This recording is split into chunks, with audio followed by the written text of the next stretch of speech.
बंदो गुरुपद कंज कृपा सिंधु नररूप हरि महामोह तम पुंज जासु बचन रविकरण करो। धन्य धन्य सतगुरु सुखदा महिमा कही न जाए। जो कुछ कहो तुम्हारी कृपा मोते कछु न बसाए। अव्यक्त रूप में प्रातः स्मरण अनंत श्री बेहोसित परम पूज्य पाद सदगुरु महाराज के चरणों में कोटि कोटि नमन। विशिष्ट गुरुजन उपस्थित सत्संग प्रेम महानुभावों, माताओं एवं बहनों, सभी के अंदर में बैठे हुए परमात्मा को कोटि कोटि नमन। हम लोग अक्सर कहा करते हैं अव्यक्त रूप में गुरुदेव दिखलाई नहीं देते, नहीं कहते, लेकिन जिनके अंदर में श्रद्धा है, प्रेम है, उनको गुरु महाराज व्यक्त रूप में दिखलाई करते हैं। व्यक्त रूप में उनके सामने प्रकट हो जाते हैं। सच्ची घटना है।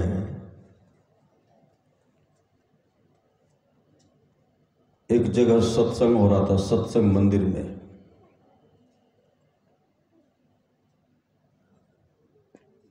वहां जब गए, सत्संग में गए तो एक युवक था, बाहर का युवक, जा रहे थे सत्संग करने के लिए मंदिर में। रास्ते में वो पूछने लगे कि बाबा, हम तो गुरु महाराज को नहीं देखे थे, गुरु महाराज किस रंग के थे, कैसे थे? तो उनको हम कहे कि आपके गांव के बगल में ही तो कुछ दूर हट करके कुप्पा घाट में गुरु महाराज रहा करते थे, क्या कभी नहीं गए? कहा नहीं, नहीं गए, हम लोग बहुत बच्चे थे। बोले तो गुरु महाराज का संस्मरण सुनाते ही उनको जा रहे थे। गुरुदेव लाल वस्त्र पहनते थे, जाड़े के समय में लाल मोजा पहनते थे, टोपी पहनते थे, कान बड़ा बड़ा था, लीलार चमकते रहता था, कभी कभी उनका पाँव फूल जाता था। यही बताते हुए जा रहे थे। जब मंदिर प्रवेश की स्तुति करने के बाद रामायण जी का पाठ किए। बंदों गुरुपद कंज कृपा सिंधु नर रूप हरि महामोह तम पुंज जासु बचन रवि करनी करा। बंदो गुरुपद पदुम परागा। रामायण जी का पाठ करने के बाद शांति संदेश का पाठ किए और महर्षि में ही दिनचर्या उपदेश जो गुरु से भी भगीरथ वाले लिखे हैं, वही गुरु महाराज का संक्षिप्त परिचय हम पढ़ करके उनको सुना रहे थे। वो सुन रहे थे, अधारा परमांसु बहा रहे थे। क्या कहते हैं? बाबा देखियो, गुरु महाराज कुर्सी पर बैठल छे, हे देखियो पाँव उनका चरण एते छे, लाल मोजा पहनने छे, हाथ बड़ा बड़ा थे, मुखमंडल चमक रहल छे। उनको दर्शन दिए, उनके लिए व्यक्त हो गया। बहुत ऐसा घटना है जो गुरु महाराज प्रकट होकर के दर्शन देते। तो गुरु के प्रति कहते हैं, परम संत बाबा देवी साहब कहते हैं, सच्चा शिष्य वह है जो गुरु को परमात्मा के तुल्य जानकर आदर करते हैं। गुरु और परमात्मा में कोई अंतर नहीं रखते हैं, वही सच्चा शिष्य है। सच्चा शिष्य वह है जो गुरु को परमात्मा के तुल्य जानकर आदर करते हैं। परमारास महाराज की वाणी है, गुरु सतगुरु समहित नहीं को, निस्दिन करिए सेवे, तन मन आत्म रक्षक है गुरु, गुरु ही नाम एक लेवे। गुरु के प्रति समर्पण होना चाहिए। आप लोग सुन रहे थे पूज्य बाबा से महर्षि करदम और देवहूति के बारे में और भगवान कपिल के बारे में सुन रहे थे। महर्षि करदम ध्यान में रत रहा करते थे, ध्यान करते रहते थे। भगवान मनु के कहने पर भगवान मनु चाहते थे, मनु शत्रुपा जिसको भगवान मनु चाहते थे कि अपनी लड़की का शादी देवहूति का शादी किनके साथ करें? महर्षि करदम के साथ।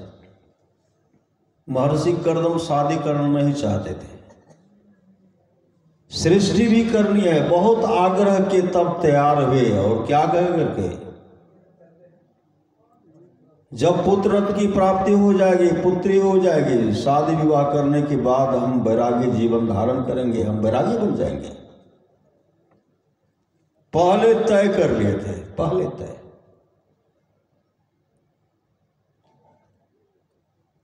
और साक्षात भगवान विष्णु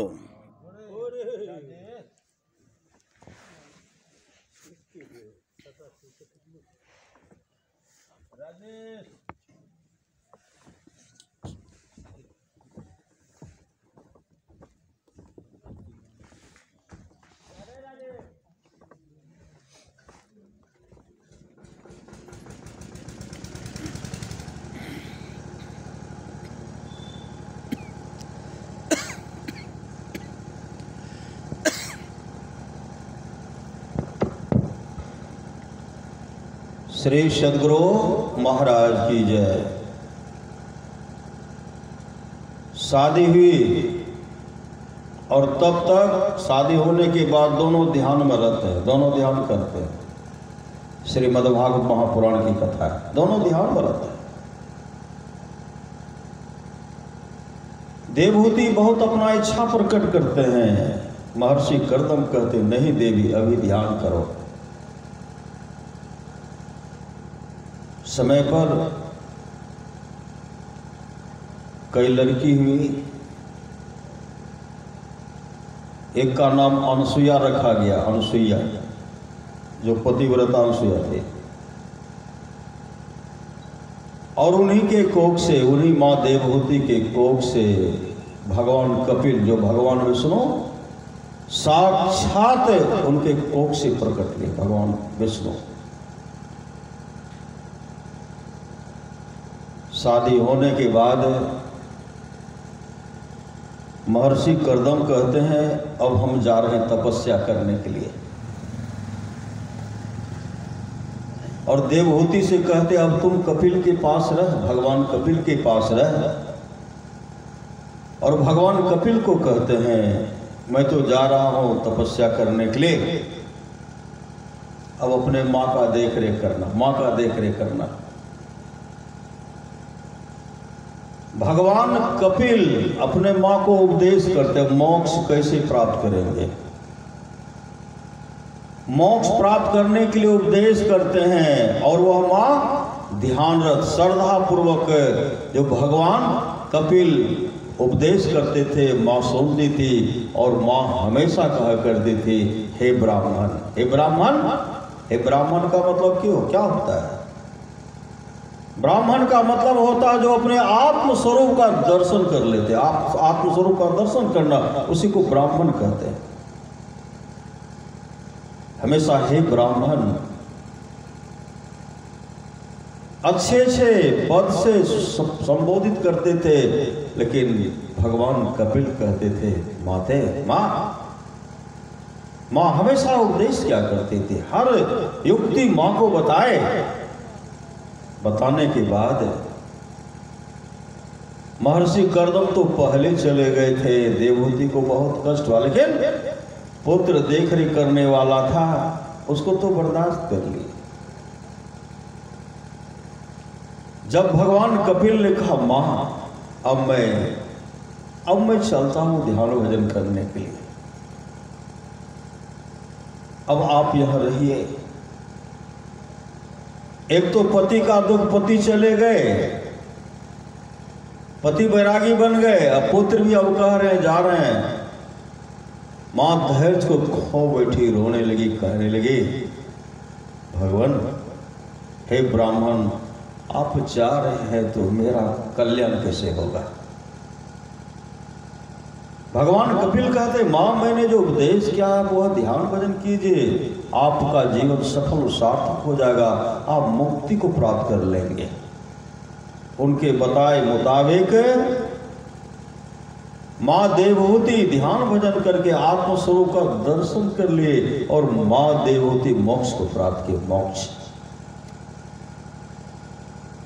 इसके लिए भी रामचरित सुबह में राम अपराह्न काल में सुन रहे थे, गुरुपद पंकज सेवा तीसरी भगति अमान, चौथी भगति मम गुण गनो करे कपट तजी गान, मंत्र जाप मम दृढ़ विश्वासा, पंचम भजन सो वेद प्रकाशा।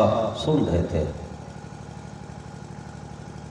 आप लोग जानते होंगे देवर्षि नारद, श्रीमद् भागवत महापुराण की कथा है।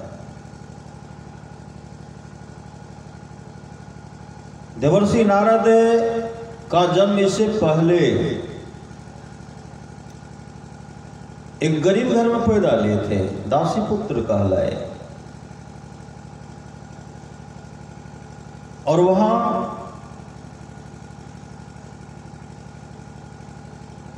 गरीबी जीवन थी। उनकी मां दूसरे के यहां गाय दूहने का काम करती थी, चौका बर्तन करती थी, गाय दूहने का काम करते थे।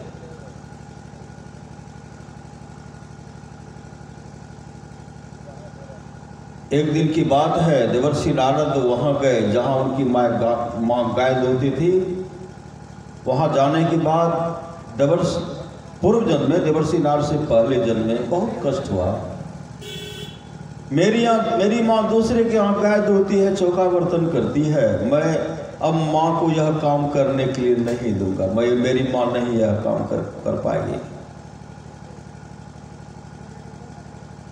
जैसे इस तरह का विचार करते हैं, माँ के साथ वहां आ रहे थे कि कभी माँ को वहां जाने के लिए नहीं दूंगी, काम करने के लिए नहीं दूंगी। रास्ते में उनके माँ को विशेला सर्प दंश कर लिए। जैसे विशेला सर्प दंश करते हैं, माँ तो धाराशायी हो गई, माँ की मृत्यु हो गई। अब हो गया अनाथ। श्री सदगुरु अब अनाथ हो गया। बिलख बिलख करके रो रहे हैं, आगे बढ़ गए, बिलख बिलख करके रोते हैं, मरते हैं। इतने श्रद्धा प्रेम से रोए, एक वृक्ष के नजदीक जाते हैं, भगवान का सुमरण, नाम का सुमरण कर रहे हैं। वहां गए, ध्यान बैठ गए।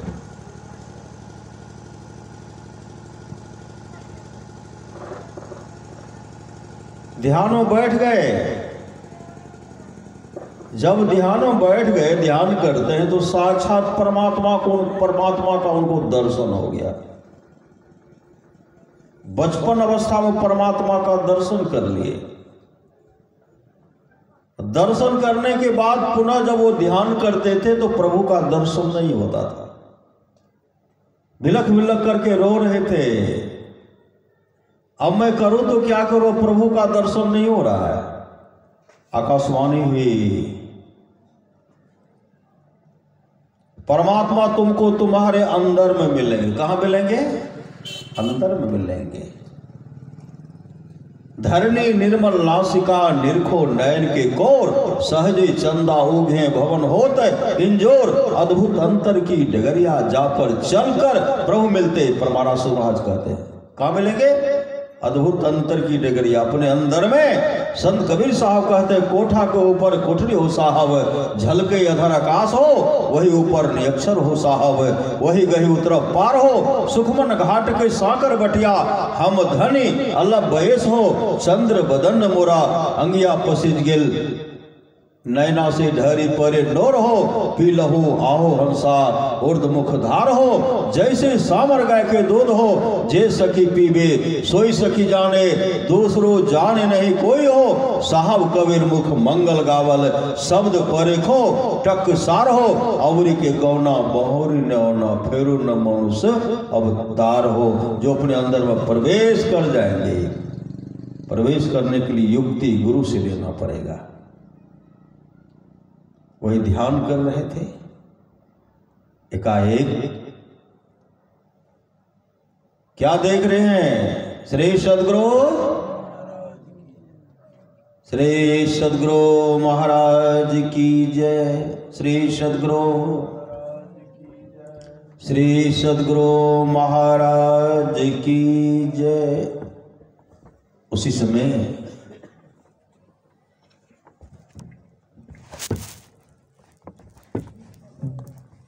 ध्यान बैठ गए, पुनः चाह रहे कि प्रभु का दर्शन मुझे हो। आकाशवाणी भी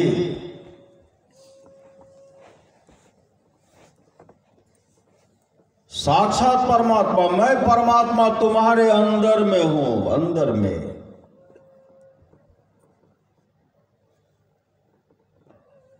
और इस जन्म में जो तुम चाहते हो कि मेरा दर्शन कर लोगे, इस जन्म में तुम मेरा दर्शन नहीं कर सकते। अगले जन्म में तुम मेरा दर्शन कर लोगे। मेरा दर्शन करने का मतलब है तुम में मुझ में कोई अंतर नहीं होगा। उसी समय वो तो ध्यान बैठे हुए थे, महाप्रलय हो गए। महाप्रलय होने के बाद सब जो है ब्रह्मा जी में समा रहे हैं, जिनको जहां मौका मिल रहा समा रहे हैं। सब ब्रह्मा जी में समा रहे थे। बालक बचपन अवस्था में थे, सब देखे ब्रह्मा जी में समा रहे। महाप्रलय जब हुआ, यह भी क्या कि ब्रह्मा जी में प्रवेश कर गए। और जब प्रवेश कर गए तो ब्रह्मा जी अखंड ध्यान, अखंड साधना में लग गए। श्रीमद् भागवत महापुराण की कथा है। अखंड समाधि में बैठे हुए हैं। जब पुनः महाप्रलय समाप्त हुई, समाधि से जब टूटते हैं तो ब्रह्मा जी फिर सृष्टि प्रारंभ किए। तो जो जो उनके अंदर में था सब निकल करके बाहर हो रहे हैं। वह भी जो था वह भी निकल करके भगवान ब्रह्मा के सामने प्रकट हो जाए तो भगवान ब्रह्मा उनको पीठ थपाते हुए कहते हैं, आज से तू मेरा मानस पुत्र होगा। इस जन्म में तुम्हारा नाम नारद होगा। इस जन्म का नाम हुआ नारद, देवर्षि नारद हुआ। और देवर्षि नारद क्या करते थे? हमेशा नारायण नारायण हमेशा मंत्र जपते थे ना, जिसके लिए भगवान श्री राम कहते मंत्र जाप मम दृढ़ विश्वासा, पंचम भजन सो वेद प्रकाशा, छठदम शील विरति बहुकर्मा, निरति निरंतर सज्जन धर्मा, सात कम सम मोहि मजग देखा, मौते संत अधिक कर लेखा। हमेशा नारायण नारायण। परमाराष्ट्र महाराज कहते हैं, गुरु धन्य है गुरु धन्य है गुरु धन्य है दाता दयाल, दया करे ओ गुण हरे, ने टाल भव जंजाल, सब मिल को हो जब तेर हो जी, बने रहो खुशहाल, हरदम रटो कबहू न हटो, ते तो ही छेड़ेगा न काल। देवर्षि नारद परमात्मा का दर्शन किए। हमेशा देखते कहाँ कहाँ जाते थे, हर लोक में जाते थे। परमात्मा को कैसे प्राप्त करेंगे, परमात्मा कहाँ है, इनका पता देवर्षि नारद को है। बहुत ऐसे ऋषि मुनि हैं उनको पता है, सबको पता उनके बारे में नहीं है। वही पता भागवत कथा के द्वारा मिलता है। तो हम लोग बाबा से सुने, श्री सद्गुरु महाराज की जय। हमें तत्काल लेने रहो।